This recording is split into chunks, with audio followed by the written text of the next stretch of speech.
जय हिंद साथियों, स्वागत है आप सभी का सक्सेस वर्ल्ड एमसीक्यू चैनल पर। तो दोस्तों, आज की इस वीडियो में बिहार मध्य निषेध सिपाही की परीक्षा के लिए जीके जीएस के 50 इम्पॉर्टेंट प्रश्नों को लेकर आए हैं। तो आप लोग पूरा सेशन को ध्यानपूर्वक देखें और कितने प्रश्नों के आप लोग सही आंसर कर पाते हैं कमेंट करके हमें ज़रूर बताएं। तो दोस्तों, आज के सेशन का पहला प्रश्न है, पारिस्थितिक तंत्र के स्वपोषी घटक कौन होते हैं? सूक्ष्म जीवाणु, परभक्षी, पादप या फिर डी मृतोपजीवी। चलिए आप सभी फटाफट से लाइव चैट में आंसर बताएंगे। पारिस्थितिक तंत्र के स्वपोषी घटक कौन होते हैं? तो याद कर लीजिए, पहले प्रश्न का सही जवाब है सी ऑप्शन, पादप। और देखिए, पादप जो होते हैं ये अपना भोजन स्वयं निर्मित करते हैं। दूसरा प्रश्न है, सर ए नौबत का अर्थ क्या था? चलिए आप सभी दूसरे प्रश्न के लिए फटाफट से आंसर कीजिए। सर ए नौबत का अर्थ क्या था? तो याद कर लीजिए, इसका अर्थ होता है सेनापति। डी ऑप्शन आपका सही आंसर है। तीसरा प्रश्न है, अरावली पर्वत श्रेणी का सर्वोच्च शिखर क्या कहलाता है? चलिए आप सभी तीसरे प्रश्न के लिए फटाफट से आंसर बताइए। अरावली पर्वत श्रेणी का सर्वोच्च शिखर क्या कहलाता है? तो तीसरे प्रश्न का आंसर जो बच्चे ए बता रहे हैं, आपका बिल्कुल सही जवाब है, गुरु शिखर है। और अरावली पर्वत श्रेणी ये सबसे प्राचीन पर्वत श्रेणी है। बात करें अराकान योमा, ये कहाँ पड़ता है? तो ये म्यांमार में है। सागर माथा को ध्यान रखना है, माउंट एवरेस्ट को नेपाल में सागर माथा कहा जाता है। और सैडल पीक ये अंडमान निकोबार की सबसे ऊंची चोटी है। चौथा प्रश्न है, निम्नलिखित में से किस सुल्तान के दरबार में सबसे अधिक गुलाम थे? चलिए आंसर बताएंगे चार के लिए। निम्नलिखित में से किस सुल्तान के दरबार में सबसे अधिक गुलाम थे? तो यहाँ पे चौथे प्रश्न का आंसर जो भी बच्चे ए बता रहे हैं, आपका बिल्कुल सही जवाब है, फिरोज तुगलक के दरबार में सबसे अधिक गुलाम थे। पांचवा प्रश्न है, 1930 में सविनय अवज्ञा आंदोलन किस मुद्दे पर शुरू किया गया था? बिल्कुल टॉप लेवल का प्रश्न है, फटाफट से आंसर बताइए। 1930 में सविनय अवज्ञा आंदोलन किस मुद्दे पर शुरू किया गया था? तो देखिए, पांचवें प्रश्न का आंसर है डी ऑप्शन, ब्रिटिश सरकार द्वारा अपनाया गया नमक एकाधिकार। छठा प्रश्न है, निम्न में से किसने पुर्तगालियों से साल्सेट एवं बेसिन के द्वीपों को छीना था? चलिए आप सभी 6 के लिए आंसर बताएंगे। देखिए दोस्तों, यहाँ पर है साल्सेट द्वीप, इस पर बसा हुआ है मुंबई शहर। तो आपको ध्यान रखना है, मुंबई शहर जो है साल्सेट द्वीप पर बसा हुआ है। तो छठे प्रश्न का आंसर क्या हो जाएगा? डी ऑप्शन, बाजीराव प्रथम। एक पारिस्थितिक तंत्र में उत्पादकों एवं उपभोक्ताओं की संख्या को कौन निश्चित करते हैं? तो सातवें प्रश्न का आंसर क्या हो जाएगा? जलवायु संबंधी कारक ध्यान रखना है। अगला प्रश्न है, यूपीएससी के अध्यक्ष और सदस्यों का कार्यकाल होता है? चलिए 8 के लिए आंसर बताएंगे। यहाँ पे है यूपीएससी। तो आपसे पूछा जा सकता है यूपीएससी के बारे में संविधान के किस आर्टिकल में बताया गया है? तो 315 से लेकर 323 तक में ध्यान रखना है।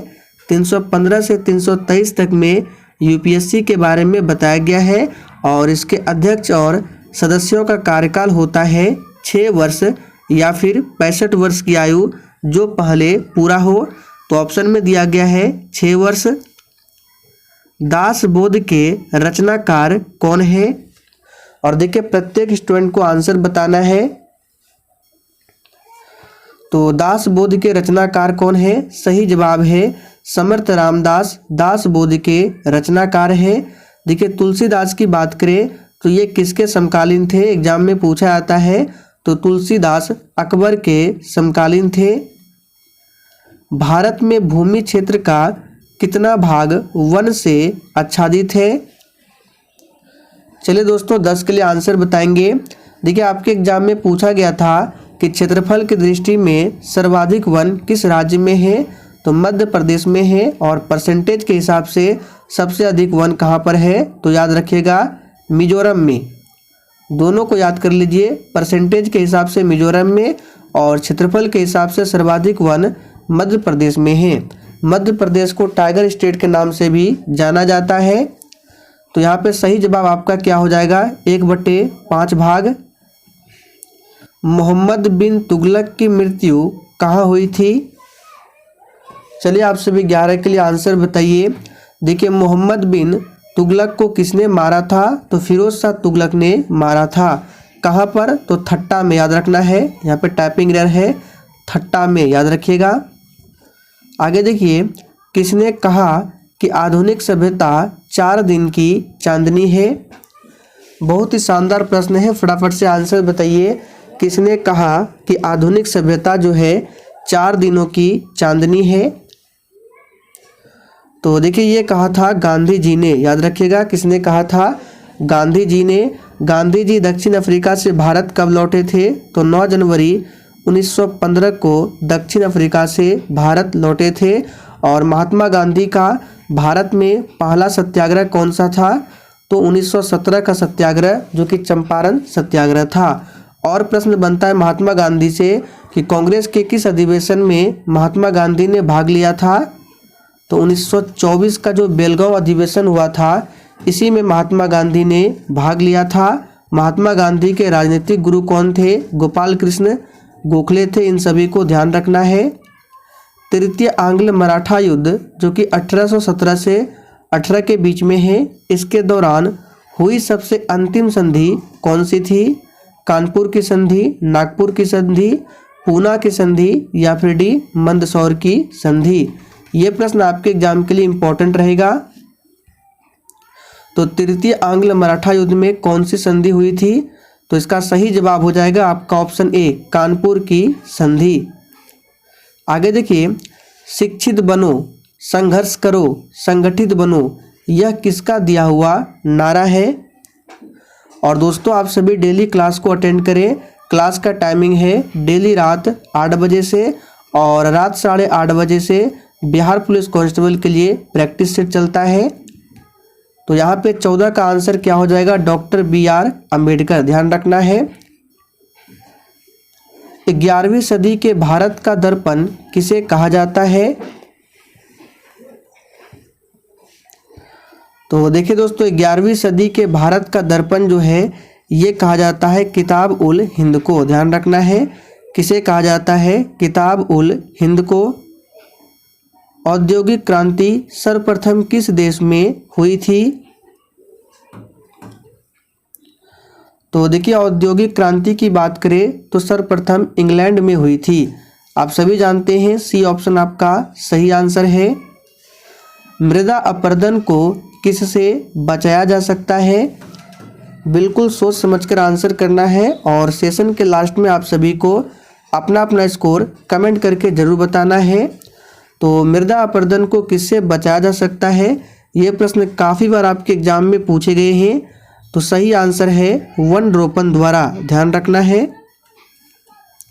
संकेतात्मक नियोजन किस सिद्धांत पर आधारित है? और देखिए इसका PDF आपको टेलीग्राम पर मिल जाएगा। टेलीग्राम का लिंक इसी वीडियो के नीचे डिस्क्रिप्शन बॉक्स में है। तो 18वें प्रश्न का आंसर है संचालन और निष्पादन में विकेंद्रीकरण पर आधारित है संकेतात्मक नियोजन। हाल ही में किसने 6वीं बधिर T20 राष्ट्रीय चैंपियनशिप 2022 जीती है? चलिए आंसर बताएंगे। ये करंट अफेयर्स के प्रश्न है, और जैसे कि आपके एग्जाम में 2 से 3 प्रश्न करंट अफेयर से भी रहते हैं। तो यहाँ पे 19 का आंसर क्या हो जाएगा, हरियाणा। हाल ही में किस देश की संसद ने भारत के साथ मुक्त व्यापार समझौता पारित किया है? तो ये प्रश्न करंट अफेयर्स में इंपॉर्टेंट रहेगा, इसको मार्क करके रखिएगा और इसे याद कर लीजिए। तो किस देश की संसद ने भारत के साथ मुक्त व्यापार समझौता पारित किया है? सही आंसर है ऑस्ट्रेलिया, याद रखना है ऑस्ट्रेलिया। हाल ही में किस भारतीय को यूएन के सर्वोच्च पर्यावरण पुरस्कार चैंपियन ऑफ द अर्थ 2022 से सम्मानित किया गया है? तो इसे भी आप लोग याद कर लीजिए, इसका सही आंसर क्या होगा, किसे सम्मानित किया गया है? तो पूर्णिमा देवी वर्मन को। सही आंसर है ए ऑप्शन। ऋग्वैदिक आर्य भारत में कहाँ रहते थे? तो देखिए ऋग्वैदिक आर्य जो है भारत में सप्त सिंधु क्षेत्र में रहते थे। कल वाली प्रैक्टिस सेट में हमने इस प्रश्न को किया था। युगांतर के प्रथम संपादक कौन थे? चलिए 23 के लिए आंसर बताएंगे। युगांतर के प्रथम संपादक कौन थे? तो देखिए दोस्तों 23 का आंसर है डी ऑप्शन, भूपेंद्र नाथ दत्ता युगांतर के प्रथम संपादक थे। भारत सरकार अधिनियम 1919 को किस नाम से भी जाना जाता है? चलिए इस प्रश्न का आंसर किसी का भी गलत नहीं आना चाहिए, मैंने आपको इस प्रश्न को बहुत बार बताया है। तो भारत सरकार अधिनियम 1919 जो है ये जाना जाता है मॉन्टेग्यू चेम्सफोर्ड सुधार अधिनियम के नाम से। तो जो ही बच्चे बी दिए हैं आपका बिल्कुल सही जवाब है। पिट्स इंडिया एक्ट कब आया था पूछा जाता है, तो 1784 में आया था। चलिए आगे देखिए, भारत के संविधान के अनुसार लोकसभा में केंद्र शासित प्रदेशों द्वारा कितने सदस्यों का प्रतिनिधित्व किया जाता है? तो 25 का आंसर क्या हो जाएगा यहाँ पे 20 सदस्य, याद रखिएगा 20 सदस्य। मेगास्थनीज निम्न में से किस राजा का दूत था? चलिए 26 के लिए आंसर बताएंगे आप सभी। देखिए मेगास्थनीज जो है इसकी प्रसिद्ध पुस्तक है इंडिका, पूछा जाता है इंडिका किसकी प्रसिद्ध पुस्तक है? तो मेगास्थनीज, और ये चंद्रगुप्त मौर्य के दरबार में आया था। और ये किस राजा का दूत था? तो सेल्यूकस निकेटर का। तो ए ऑप्शन जो ही बच्चे दिए हैं आपका बिल्कुल सही जवाब है। निम्नलिखित में से किसके सीखने के केंद्रों में चंद्रगुप्त मौर्य के प्रसिद्ध शिक्षक चाणक्य जुड़े थे? देखिए चाणक्य का मूल नाम पूछा जाता है, तो इनका मूल नाम था विष्णुगुप्त। चाणक्य का मूल नाम क्या था? विष्णुगुप्त। तो इस बात को आप लोग ध्यान रखेंगे। यहाँ पे सही जवाब क्या होगा? तो जो ही बच्चे ए बता रहे हैं आपका बिल्कुल सही जवाब है तक्षशिला। नालंदा विश्वविद्यालय की बात करें तो इसकी स्थापना कुमारगुप्त के द्वारा किया जाता है। विक्रमशिला विश्वविद्यालय की बात करें तो इसकी स्थापना पाल वंश के शासक धर्मपाल के द्वारा किया जाता है। तो आप लोग ध्यान रखेंगे इसे भी। भारतीय संघ के मंत्री परिषद सामूहिक रूप से किसके प्रति जवाबदेह है? देखिए दोस्तों मंत्री परिषद अगर पूछे व्यक्तिगत तौर पर तो राष्ट्रपति के प्रति जवाबदेह है, लेकिन सामूहिक रूप से पूछे तो ये है प्रधानमंत्री लोकसभा के प्रति, याद रखना है। भारतीय मूल के मंत्री परिषद जो है सामूहिक रूप से लोकसभा के प्रति जवाबदेह है और व्यक्तिगत तौर पर होता है राष्ट्रपति। तो दोनों को आपको ध्यान रखना है। अच्छा, राष्ट्रपति के बारे में किस आर्टिकल में बताया गया है? तो अनुच्छेद 52 से लेकर 61 तक में राष्ट्रपति के बारे में बताया गया है। और अनुच्छेद 61 जो है इसमें राष्ट्रपति पर महाभियोग की प्रक्रिया के बारे में बताया गया है। राज्यसभा के बारे में किस आर्टिकल में बताया गया है? तो याद रखिएगा 80 में, और लोकसभा के बारे में 81 में। अशोक की प्रशासनिक नीति में किस परिवर्तन से गहरा बदलाव आया? और देखिए जितने भी हम आपको एक्स्ट्रा फैक्ट बताते हैं आप लोग ध्यानपूर्वक सुने, आपका रिवीजन होगा। तो यहाँ पे 29 का आंसर क्या हो जाएगा? तो डी याद रखिएगा, बी हो जाएगा कलिंग युद्ध। अशोक की प्रशासनिक नीति में किस परिवर्तन से गहरा बदलाव आया था? तो कलिंग युद्ध से। कलिंग युद्ध कब होता है? तो 261 ईसा पूर्व में कलिंग युद्ध होता है। किसी उम्मीदवार के लिए लोकसभा चुनाव लड़ने की न्यूनतम आयु क्या है? चलिए आपको फिर से सभी चीज़ों को रिवीजन करा देते हैं। सबसे पहले मतदान के लिए उम्र जो है 18 वर्ष। पंचायत का चुनाव लड़ना है तो कम से कम 21 वर्ष होनी चाहिए। लोकसभा का सदस्य बनना है या लोकसभा चुनाव लड़ने के लिए उम्र जो है 25 वर्ष है। राज्यसभा के लिए पूछे 30 वर्ष है। राष्ट्रपति, राज्यपाल, उपराष्ट्रपति के लिए उम्र सीमा 35 वर्ष है। इन सभी को ध्यान रखना है। तो यहाँ पे आपका आंसर क्या हो जाएगा? बिल्कुल सही आंसर दिए हैं 25 वर्ष। कुछ क्षेत्र की, यहाँ पे देखिए ये प्रश्न थोड़ा सा टाइपिंग एरर है, इसको छोड़ रहे हैं। लोकसभा का कोरम क्या है? इस प्रश्न को आप लोग याद कर लीजिए, वेरी इंपॉर्टेंट प्रश्न है, बिल्कुल एग्जाम में पूछा जाने वाला है। हमने आपको पहले भी बहुत बार बताया है कि लोकसभा का जो कोरम है ये कुल सदस्यता का 1/10 होता है। फिर से बोल रहे हैं, इसको याद कर लीजिए, कुल सदस्यता का 1/10 ये लोकसभा का कोरम है। निम्नलिखित में से कौन भारत का सबसे पुराना राजवंश था? और देखिए दोस्तों, अगर आपको किसी भी प्रश्न में थोड़ा भी डाउट हो तो आप लोग तुरंत कमेंट करके पूछ सकते हैं। यहाँ पे आपका आंसर क्या हो जाएगा? मौर्य। भारत का सबसे पुराना राजवंश था मौर्य। और मौर्य वंश की स्थापना किसके द्वारा किया जाता है? तो आप सभी जानते हैं, चंद्रगुप्त मौर्य के द्वारा। किसी देश का अपनी मुद्रा के अवमूल्यन का प्रमुख उद्देश्य क्या होता है? अब देखिए यहाँ पे एक वर्ड है अवमूल्यन, इसका मतलब क्या होता है? तो अवमूल्यन का मतलब होता है मुद्रा की वैल्यू को गिराना। तो किसी देश का अपनी मुद्रा के अवमूल्यन का प्रमुख उद्देश्य होता है निर्यात और आयात दोनों को प्रोत्साहित करना। तो सी आंसर आपका सही जवाब है। सहतूत का फल क्या है? चलिए दोस्तों, आंसर बताएंगे। और जिसने अभी तक सेशन को लाइक नहीं किया है, फटाफट से आप सभी सेशन को लाइक करें। तो सहतूत का फल क्या है? सोरोसिस है। क्या है? सोरोसिस। 7 वर्गों में मौर्य समाज का विभाजन विशेष रूप से उल्लेख किया गया था। किसमें उल्लेख किया गया था? आंसर बताएंगे। कौटिल्य का अर्थशास्त्र, अशोक संपादन। देखिए ये दोनों तो होगा नहीं, ना तो पुराण होगा। बचा आपका मेगास्थनीज का इंडिका। तो याद रखना है, इसमें मौर्य साम्राज्य के बारे में बताया गया है। 7 वर्गों में मौर्य समाज का विभाजन। भारत की निम्नलिखित ऐतिहासिक हस्तियों में से किसे विष्णुगुप्त के नाम से जाना जाता है? चलिए आप सभी 37 के लिए आंसर बताएंगे। याद कीजिए, हमने आपको अभी तुरंत बताया है विष्णुगुप्त के नाम से किसे जाना जाता है। तो बिल्कुल सही आंसर दिए हैं, चाणक्य को जाना जाता है। हाल ही में कौन सी कंपनी भारत का पहला मल्टी मॉडल लॉजिस्टिक पार्क बनाएगी? तो दोस्तों इसका आंसर है रिलायंस। याद रखिएगा, रिलायंस। और कहाँ पर? तो तमिलनाडु में। हाल ही में देश का सबसे मजबूत टेलीकॉम ब्रांड कौन सा बना है?